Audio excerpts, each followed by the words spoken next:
তো আজ আমরা যাচ্ছিলাম মুকুটমণিপুর ড্যাম দেখতে। তো সকাল সকাল আমরা রেডি হয়ে সবাই বেরিয়ে পড়েছিলাম।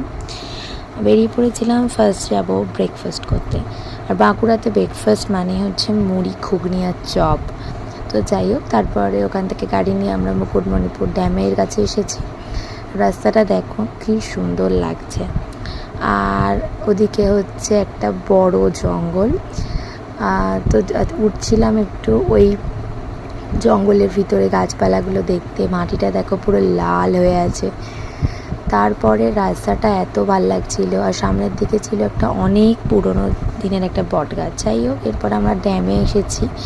ড্যামের এখান থেকে টোটো নিয়েও আশপাশ দেখা যায় আর নৌকা নিয়েও দেখা যায়।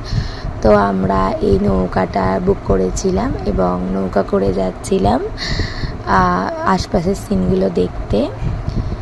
তো দেখো, এখানে আমরা সবাই রেডি নৌকা করে ঘুরবো বলে।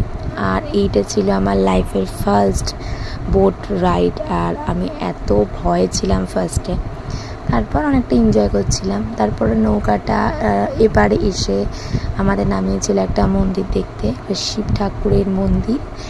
তো দেখো, জায়গাটা খুব একটা ভিড় ছিল না, ফাঁকা ছিল, তার জন্য জায়গাটা আরও ভালো লাগছিল।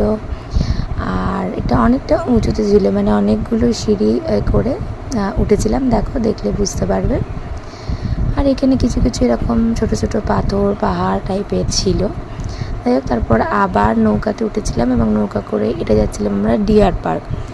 তো এখানে নাকি হরিণ বেরোয়, কিন্তু অনেকটা গভীরে গেলে তবে বেরোয়। তো ওখান থেকে একটা গাড়ি নিয়ে আমাদের আর ভিতর থেকে যেতে হচ্ছিলো। আর এই দেখো, এখানে কত নৌকা ওয়েট করছে। সবাই যারা নৌকা করে আশপাশের সিনগুলো দেখতে এসেছে তারা এই নৌকাগুলো করে এসেছে। আর তারপরে আমরা ফিরছিলাম। আর জলটা দেখো কি সুন্দর। আর ওইদিকে সূর্য ডোবার সময় হয়ে গেছিলো, জলটা পুরো ঝিকমিক করছিল। তো এবারে এসে আমরা দেখো একটা মার্কেটে গেছিলাম, যেখানে প্রচুর মাটির জিনিস বিক্রি হচ্ছিলো।